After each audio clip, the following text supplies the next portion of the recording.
الحمد لله رب العالمين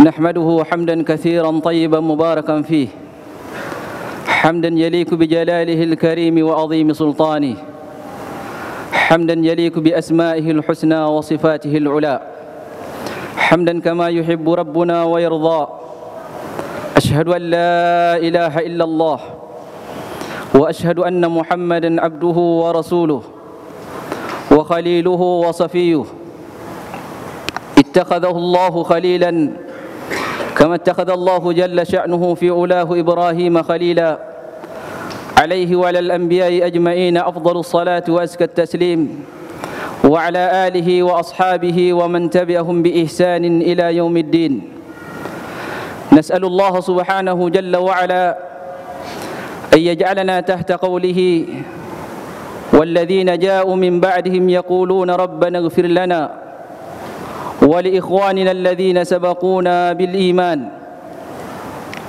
ولا تجعل في قلوبنا غلا للذين آمنوا ربنا إنك رؤوف رحيم ونسأله جل في علاه أن يجعلنا تحت قوله يا أيتها النفس المطمئنة ارجعي إلى ربك راضية مرضية فادخلي في عبادي وادخلي جنتي أوصيكم وإياي نفسي بتقوى الله فقد فاز المؤمنون المتقون يقول عز من قائل في كتابه يا أيها الذين آمنوا اتقوا الله وقولوا قولا سديدا يصلح لكم أعمالكم ويغفر لكم ذنوبكم ومن يطع الله ورسوله فقد فاز فوزا عظيما ثم أما بعد معاشر المسلمين عباد الله kita bersyukur kepada Allah Subhanahu wa taala di hari Sayyidul Ayyam.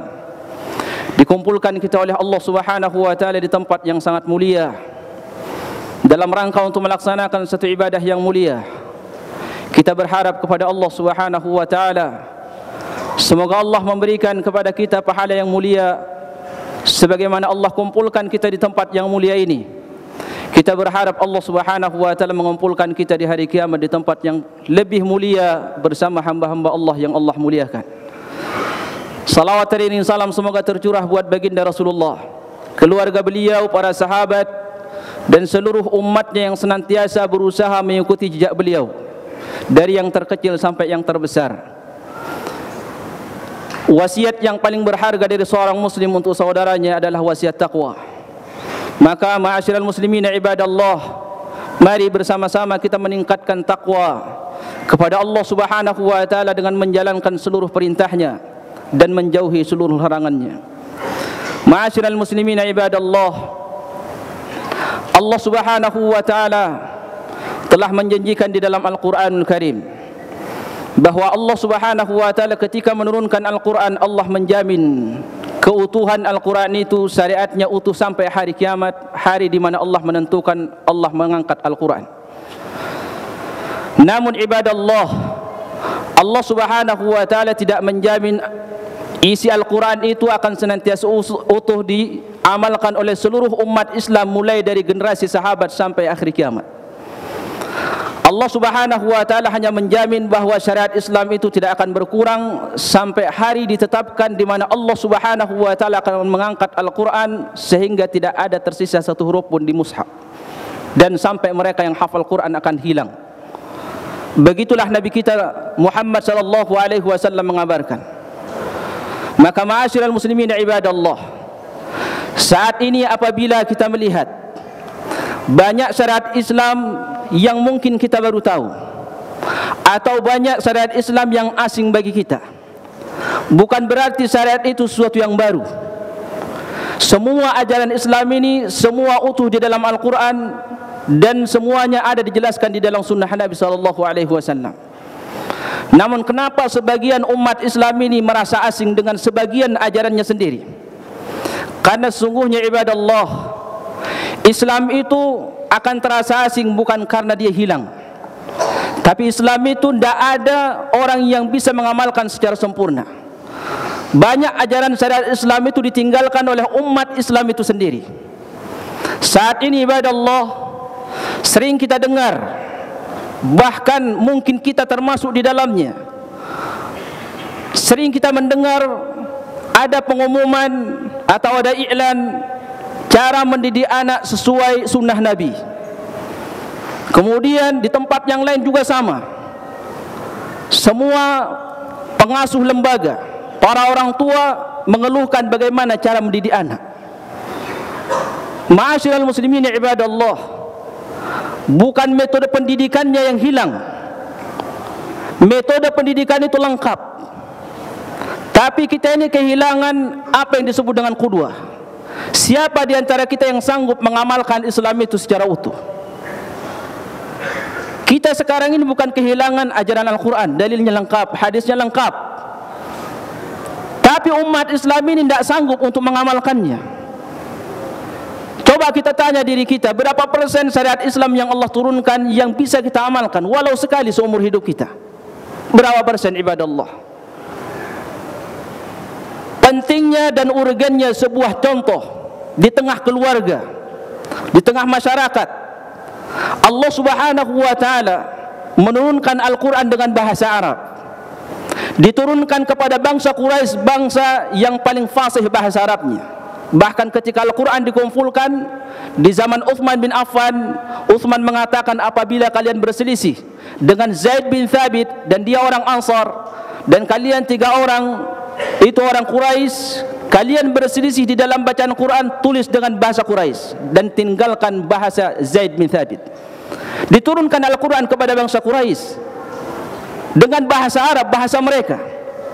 Tidakkah cukup Al-Quran itu diturunkan oleh Allah Subhanahu wa ta'ala tanpa harus diutus seorang Rasul? Tidakkah bangsa Quraisy faham apa yang mereka baca? Bahasa mereka bahasa Arab. Tentunya mereka faham apa yang mereka baca. Namun ternyata Al-Quran mengabarkan kepada kita, dan para ulama rahimahullah ta'ala menyampaikan kepada kita, bahwa tidak semua yang kita baca kita paham. Berapa banyak isi Al-Quran kita faham, kita baca terjemahannya, kita pintar membacanya, tapi tidak faham maknanya. Tidak semua apa yang bisa kita baca kita pahami. Bahkan tidak semua yang kita pahami kita mampu mengamalkan atau bisa mengamalkannya. Maka diutus ibadallah seorang Rasul oleh Allah Subhanahu wa ta'ala untuk menerjemahkan Al-Quran ini dalam bentuk kehidupannya. Kalau Rasulullah sallallahu alaihi wasallam hanya tugasnya menyampaikan Islam dengan bahasa lisan, maka Rasulullah orang yang paling fasih, dan Rasulullah orang yang paling hebat di dalam retorika. Nabi sallallahu alaihi wasallam kalau menyampaikan kefasihan bahasanya tidak ada sahabat yang mengalahkan. Namun kenapa Nabi sallallahu alaihi wasallam menampilkan dalam bentuk amalan? Karena banyak syariat ini tidak bisa difahami oleh umatnya, sampai ada orang yang bisa mengamalkan, menerjemahkan, memahamkan isi Al-Quran itu dengan bahasa tubuhnya. Maka diutuslah seorang Rasul oleh Allah Subhanahu wa ta'ala untuk mengabarkan, untuk mengajarkan kepada para sahabat bagaimana cara mengamalkan Al-Quran. Ma'asyiral muslimin ibadallah, urgennya sebuah qudwah, kesadaran setiap pribadi muslim. Kita pernah tidak menyadarkan diri kita saat kita berada di rumah keluarga kita sendiri, di rumah kita sendiri? Pernah tidak ada kesadaran muncul, saya ketika di rumah saya dilihat oleh istri saya, dilihat oleh anak saya. Kemudian kita sadar kalau kita akan ditiru. Banyak umat Islam itu lalai. Bahkan banyak orang tua sanggup menjadi seorang orang tua, seorang bapak, seorang suami sanggup menjadi suami, tapi menjadi seorang qudwah belum ada yang sanggup. Atau kalaupun ada, jarang dan langka. Bahkan ibadallah, banyak di kalangan kita mengatakan kepadanya sendiri, semoga kamu tidak seperti bapak, semoga kamu tidak seperti bapak. Kenapa sampai keluar kalimat itu? Padahal bukankah seorang bapak seorang guru yang pertama bagi seorang anak? Muncul keluar kalimat itu sebagai terjemahan dari hatinya bahwa dia tidak sanggup untuk menjadi contoh yang baik untuk anaknya. Dan banyak umat Islam saat ini, kita semua ibadallah, hampir semuanya tidak sadar kalau di kita ini akan dicontoh. Kalau seorang muslim sadar kalau dia dicontoh, maka dia akan berusaha untuk mengamalkan apa yang dia tahu dan meninggalkan apa yang dia tinggalkan. Dan Allah Subhanahu wa ta'ala ibadallah menegaskan di dalam Al-Quranul Karim, ketika Allah mengangkat Ibrahim, ditetapkan sebagai seorang imam yang layak untuk dicontoh, kata Allah Subhanahu wa ta'ala, Kapan Ibrahim diangkat oleh Allah? Wa idzibtala Ibrahim rabbuhu bikalimatin fa'atammahun. Ketika Ibrahim diuji oleh Allah dengan perintah dan larangan, fa'atammahun, Ibrahim sempurna mengamalkan semuanya. Apa kata Allah setelah itu? Inni ja'iluka lin-nasi imama. Wahai Ibrahim, saat ini aku angkat kamu untuk menjadi seorang imam, seorang yang layak untuk dicontoh, menjadi contoh yang baik. Kapan Nabi Ibrahim diangkat oleh Allah menjadi seorang imam yang layak untuk dicontoh, ibadallah? Ketika dia mengamalkan perintah Allah dan menjauhi larangan Allah. Ibnu Katsir rahimahullah ta'ala menyebutkan, Ibrahim alaihissalam dia laksanakan perintah Allah dari yang terkecil sampai yang terbesar. Dari yang terkecil dia suruh khitan, langsung khitan. Ketika Allah merintahkan menyembelih anak, dia langsung sembelih.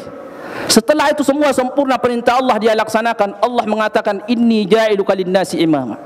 Jadi ibadallah, kalau kita ingin menjadi imam di keluarga kita, di masyarakat kita, atau di mana saja, maka jalan satu-satunya seseorang, keimamahan seorang itu, kepemimpinan seorang, qudwah seorang itu bukan dilihat dari latar belakang pendidikan, bukan dilihat dari seberapa luas wawasan dia mengetahui Islam ini, bukan. Allah Subhanahu wa ta'ala menetapkan orang itu layak untuk jadi panutan seberapa banyak perintah Allah dia kerjakan dan seberapa banyak larangan Allah dia tinggalkan. Maka tugas kita yang pertama adalah belajar apa saja yang diperintahkan oleh Allah dan belajar apa saja yang dilarang oleh Allah Subhanahu wa ta'ala. Dan semuanya sudah lengkap di dalam Al-Quran dan sunnah Nabi sallallahu alaihi wasallam. Ma'asyiral muslimin ibadallah, maka orang-orang dulu kenapa mereka sukses mendidik anaknya? Karena orang tuanya. Mereka sukses mendidik murid-muridnya karena para gurunya. Guru dilihat sama mereka. Berapa banyak materi yang kita sampaikan ini anak tidak berhasil. Kenapa? Karena anak ini bingung. Di rumah dia tidak melihat qudwah, di lembaga dia tidak melihat qudwah. Siapa yang harus dicontoh? Dia kehilangan orang yang harus dicontoh. Maka tanggung jawab kita semua untuk menjawab, sanggupkah kita sebagai seorang bapak saat ada di rumah kita dilihat oleh anak? Sanggupkah kita ketika di rumah kita dilihat oleh seorang istri, sehingga kita berusaha untuk tidak melakukan sesuatu yang sifatnya berbau maksiat? Kenapa? Karena kita merasa dicontoh. Ma'asyiral muslimin ibadallah, kalau setiap orang sadar bahwa dianya, anaknya dan santri-santrinya, ketika terjadi perjanjian Hudaybiyah tahun ke-6 Hijriah, Allah Subhanahu wa ta'ala menakdirkan Rasulullah dan para sahabat harus pulang ke Madinah. Setelah sekian lama mereka merindukan untuk naik untuk melaksanakan ibadah haji, sehingga para sahabat semua kecewa. Umar bin Khattab kecewa, Abu Bakar kecewa, Utsman bin, dan semua pembesar sahabat kecewa, dan semua sahabat kecewa. Kenapa kecewa ibadallah? Dijanjikan oleh Nabi untuk melaksanakan ibadah haji dalam keadaan aman, namun di tengah jalan harus pulang ke Madinah, belum sampai ke Mekah. Apa kata Rasulullah kepada para sahabat? Ada Abu Bakar, ada Umar, ada Ali, ada sahabat-sahabat yang lain. Kata Nabi SAW, para sahabat sekalian, silahkan kalian potong rambut kalian dan kalian potong hewan hadi kalian. Kita pulang ke Madinah, tahun ini kita tidak jadi melaksanakan ibadah haji. Ada yang bergerak? Tidak ada yang bergerak. Siapa yang merintahkan? Nabi. Orang yang seperti apa diperintahkan? Orang seperti Abu Bakar radhiyallahu anhu, yang kita tahu manusia yang terbaik, termulia setelah para nabi. Nabi ulang perintahnya kedua kali. Sahabat sekalian, potong rambut kalian, potong hewan hadi kalian, kita pulang ke Madinah. Tidak ada satupun sahabat yang bergerak. Sampai ketiga kali perintah yang sama diberikan, tidak ada satupun sahabat yang bergerak. Dan Nabi SAW kata Isa, "Idza takallama thalathan wa idza sallama thalathan." Nabi kalau berbicara maksimal 3 kali mengulang.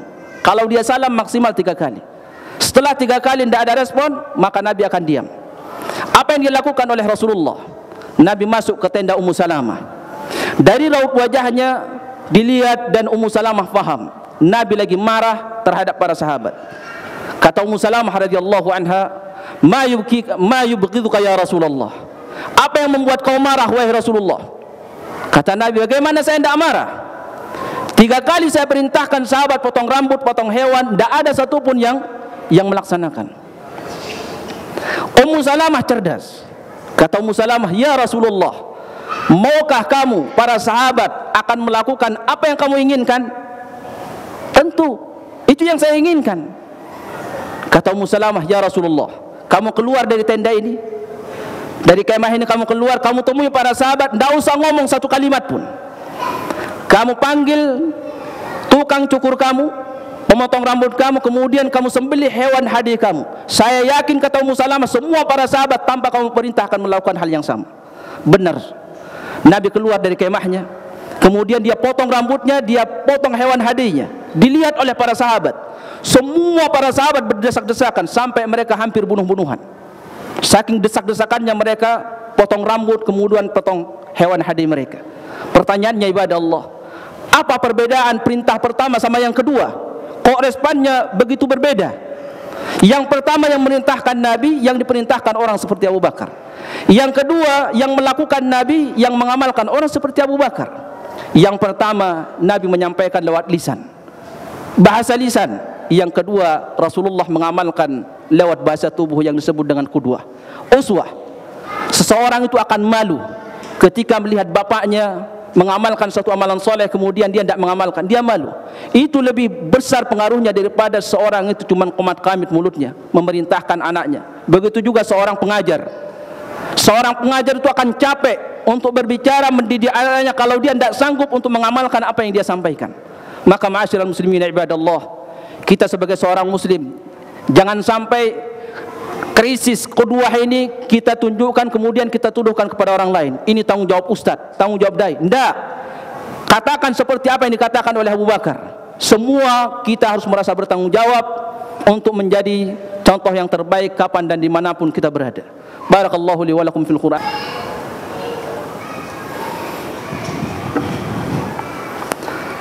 Alhamdulillah wa kafa, wassalatu wassalamu ala nabiyil mustafa wa ala alihi wa ashabihi ahli sidqi wal wafa, thumma amma ba'd. Ma'asyiral muslimin ibadallah, al-Imam al-Auza'i al-muhaddits al-faqih at-tabi' al-kabir, seorang ulama besar, seorang ahli hadis, ahli fikih, ahli zuhud dan ahli amal, seorang ulama yang disegani. Beliau pernah mengatakan, saat kami merasa bahwa kami belum dicontoh oleh umat manusia, oleh orang di sekitar kami bersantai-santai. Tapi begitu kami merasa kami ini sudah menjadi sorotan orang, menjadi orang yang dilihat, maka kata beliau, kami berusaha untuk mengamalkan apa yang Allah perintahkan dan menjauhi apa yang dilarang oleh Allah. Begitulah Imam Al-Auza'i rahimahullah ta'ala mengatakan, kenapa kita sulit untuk menjadi qudwah? Karena kita ini tidak ada perasaan aja, tidak ada. Kita merasa dicontoh ini tidak ada. Kita ini merasa bertanggung jawab memberikan yang terbaik kepada orang lain, itu tidak ada. Kalau orang merasa kalau dia dicontoh oleh istrinya, oleh anaknya, oleh santrinya, oleh orang di sekitarnya, dia berusaha untuk menjadi panutan. Laqad kana lakum fi Rasulillahi uswatun hasanah. Ma'asyiral muslimin ibadallah, kita sekarang berada di bulan Sya'ban dan kita tahu semua sunnah Nabi sallallahu alaihi wasallam. Kata Aisyah radhiyallahu anha, kana Nabi sallallahu alaihi wasallam, Rasulullah itu tidak ada puasa di satu bulan yang paling banyak dia lakukan kecuali di bulan Sya'ban. Dia kurangi, dia berhenti hanya beberapa saat. Artinya Rasulullah sallallahu alaihi wasallam banyak berpuasa. Siapa di antara kita yang saat ini puasa, semoga Allah Subhanahu wa taala berkahi dia menjadi seorang uswah pada keluarganya dan orang lain. Kita yang belum puasa ibadah Allah, kita usahakan puasa. Masih banyak kesempatan kita untuk berpuasa. Kita berangkat dari sini dan mulai dari detik ini ada kesadaran dari kita semua, kita akan tampil menjadi contoh yang baik. Jangan bebankan tugas ini kepada orang lain, tapi kita harus merasa, semua umat Islam merasa bertanggung jawab untuk menafsirkan, menerjemahkan isi Al-Quran dengan bahasa tubuhnya seperti yang dirasakan dan disadarkan oleh para sahabat radhiyallahu anhum. Para sahabat tidak ada yang mengandalkan satu dengan yang lain. Semua berlomba-lomba untuk menjadi contoh cerminan yang terbaik untuk orang lain. Ma'asyiral muslimin ibadallah, marilah kita berdoa kepada Allah Subhanahu wa taala.